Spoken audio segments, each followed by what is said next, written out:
TRS party గురించి మాట్లాడలేదు. తెలంగాణ అనేది అవసరమా అవసరం? అప్పటంత ఎఫెక్ట్ అయితే లేదండి. అప్పుడు ఒక ఊపు వచ్చింది. మీ అభిప్రాయం చెప్పండి. మీకు తెలంగాణ రావాలనుందా వద్దనుందా? సమైక్యంగా ఉంటేనే అభివృద్ధి జరుగుతుందండి. ఒకవేళ తెలంగాణను విడదీస్తే మాత్రం ఇప్పుడు ఛత్తీస్గఢ్ ఏమైందండి? ఛత్తీస్గఢ్ ఏమైంది? ఛత్తీస్గఢ్ అభివృద్ధి అయిందా?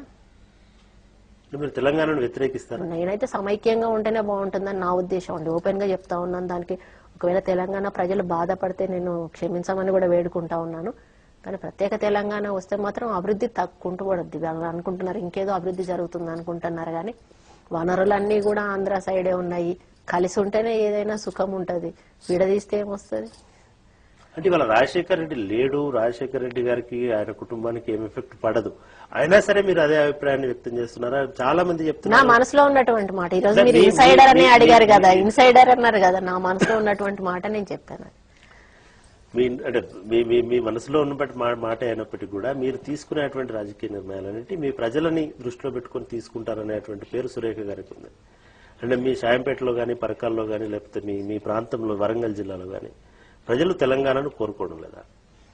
అప్పటంతా లేదు అంటాను. ఏదో కొద్ది మంది కోరుకుంటా ఉన్నారు ఆ పార్టీలో ఉన్న వాళ్ళు. కానీ ప్రజల్లో మాత్రం, ఎందుకంటే రాజశేఖర్ రెడ్డి చేపట్టిన కార్యక్రమాల వల్ల ప్రతి ఒక్కరు కూడా ఈరోజు సంతృప్తితో ఉన్నారు. ఈరోజు రైతులు సంతృప్తితో ఉన్నారు. ఆయన తీసుకున్నటువంటి ప్రాజెక్ట్స్ గానీ, అభివృద్ధి గానీ, అందువల్ల కొంత తగ్గింది ప్రజల్లో. అప్పుడున్నంతటి ఊపు ఈరోజు లేదు తెలంగాణ విషయంలో.